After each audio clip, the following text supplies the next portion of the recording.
Welcome back, and I'm Hector with Meistergram. And in this video, we're going to show you how to remove the cap devices, change the needle plates, and install the brackets to hold your tubular hoops. We'll start with removing the cap frame.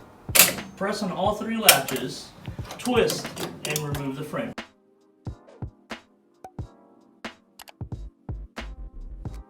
Once you remove the cap frame, the next step is to remove the cap driver. The cap driver is fixed by two bolts on the top. In order to remove the cap device, release the two bolts. In order to loosen the screw, use a 4mm hex wrench. Note that there's no need for removal of the bolt. You can just loosen it and the device will slide right out. Now simply just take the cap driver and slide it out. Repeat the process for the other heads. Please take note that when using the cap devices, you want to make sure that all the cap drivers are installed on the head simultaneously. If you're switching to tubular or flat, you want to make sure that you remove all cap drivers off the heads and switch completely to flat. Once you finish removing your cap drivers, you'll need to change your needle plates. Here we can see the difference between a flat needle plate and the one used for caps. The one used for caps has a raise or an elevation at the area of the hole where the needle goes through. This helps with the gaps between the arc of the hat and the plate. Filling that void will help reduce needle breaks, while the flat has a lower raise. Locate the flat needle plates in your toolbox along with the tool included in order to remove the cap needle plates on the machine and switch them to flats.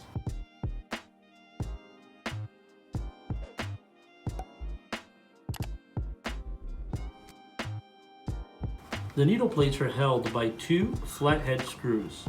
Remove the screws in order to remove the plate and interchange with the other flat plate. Using the same screws, attach the new plate onto the sewing arm.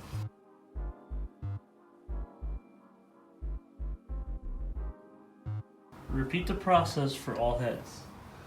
Now that we've replaced our needle plates, we can take our tubular arm brackets and get them ready for setup on the machine. If you notice here, the brackets come set up with finger screws. In order to start, simply open up the screws and we'll now position the item onto the machine. You'll note that on the multi-head machines, every set will cover two heads or two tubular hoops. For a 2-head, you'll need 1 unit. For a 4-head, you'll need 2 units. For a 6-head, you'll use 3 units, and for an 8-head, you'll use 4 units of the tubular arm brackets.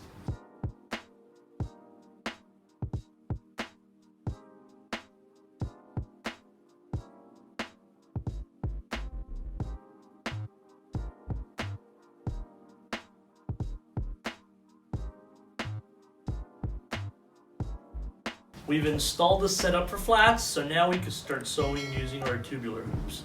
Thanks for watching. Until next time.